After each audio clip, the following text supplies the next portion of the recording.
Good afternoon, everyone.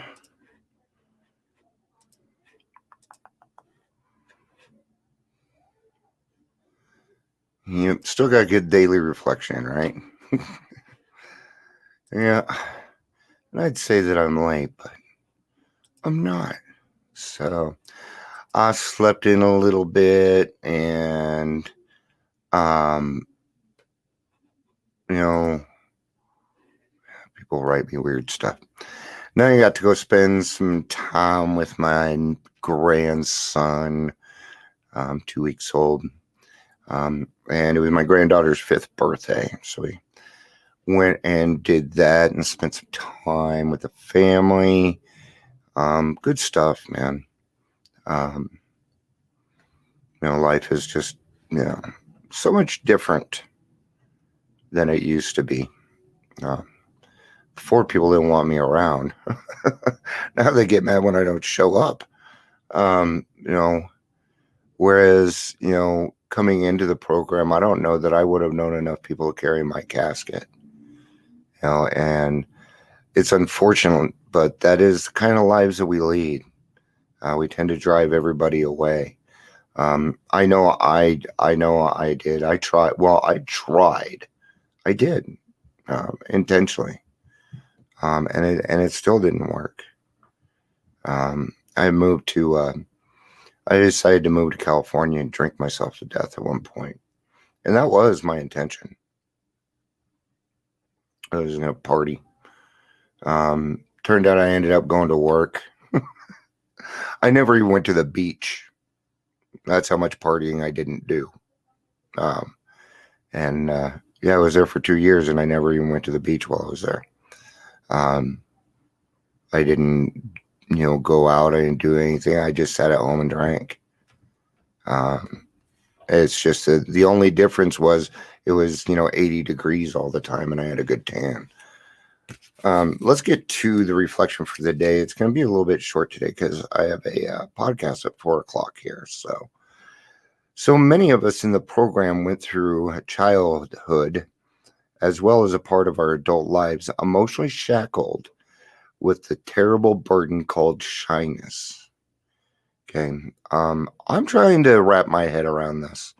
I am not a shy person. I was very shy when I was younger, till I hit, I don't know, probably 10, 11 years old. And then I started coming out of my shell some. But a lot of, that's a whole story.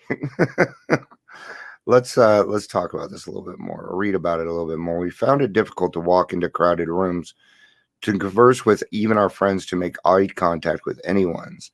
The agonies we suffered. I didn't go through that. Now, there were some people that I didn't want to be around because that means I would have to discuss my alcoholism. Like my stepdad. I didn't like being around my stepdad. Now that I'm in recovery, I love being around him. That wasn't him, it was me. So I would shy away from the things that I wouldn't put myself in positions to where I would have to answer a bunch of your stupid fucking questions, right? I went through that, but I'm actually very, very shy, but I put myself out there enough that I'm past being shy. So I don't feel like I'm doing a very good job on this one. We learned in the program that shyness is another manifestation of self-centered fear. That I get, and which is the root of all of our character defects.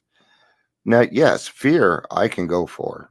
That I get. So okay, now I'm a little bit more on board. Shyness specifically is fear of what others think or might think about us. To our erroneous relief, our shyness gradually leaves us as we work the program and interact with others. Am I aware that I'm okay as long as I don't concentrate on me? All right. I can kind of get that. So not saying certain things for the fear of other people thinking certain things about me. Yeah, I've done that. Certainly. God, may I be grateful that I'm getting over my shyness after years of pulling back from people, squirming, blushing, blurting out all the wrong things or saying nothing at all, then reliving the agonies and imagining what I should have said and done. May I know that it has taken a full-blown addiction and a lot of caring people to convince me that I'm okay, and you're okay, he's okay, and so is she. Till remember, a cure for shyness is caring about somebody else. So getting over our fear of being shy. Hi, Carrie. It's good to see you. I do know that the number one fear is public speaking. So that might have to do with it also. But at some point, my sponsor told me, he said, Dion, if you're going to go to meetings and just listen, you don't go. It's like, if you don't plan on talking or opening your mouth to share, then don't go. Don't even bother. Okay. And he wasn't saying don't go to a meeting and listen. That's not what he was saying.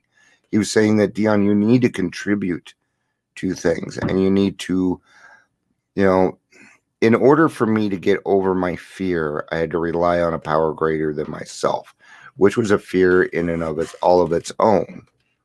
And he wanted me to get over that hump, not necessarily by myself, but with the hand of God and him there supporting me to be able to get through that. And then once I got over that fear and realized that people weren't thinking about me the way that I thought that they were, because they aren't,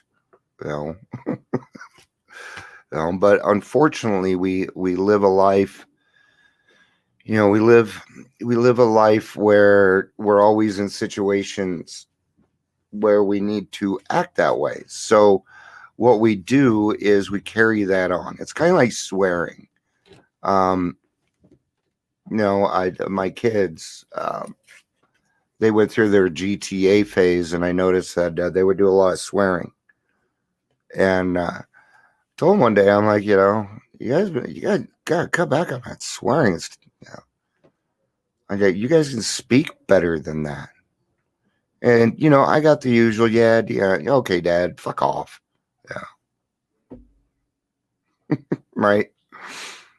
And I told him there's going to be a day when you're going to be in the world and you're going to have to apologize because you swear so much. My kids don't swear that much anymore. Not all of them. I'm still working on one of them. We'll get them there, right? And these are just things that we know. So it's the same thing. These are old habits, right? So, and we have to take care of those habits. And the best thing to do in the beginning is just to realize that they're there. That's okay. That's all right. It's a good start. G.I. Joe says knowing is half the battle. So, all right, guys, that'll be it for today. I'll be back on Monday for the daily reflection. I love y'all. Peace out and have a day. Thanks for being here. Love you guys.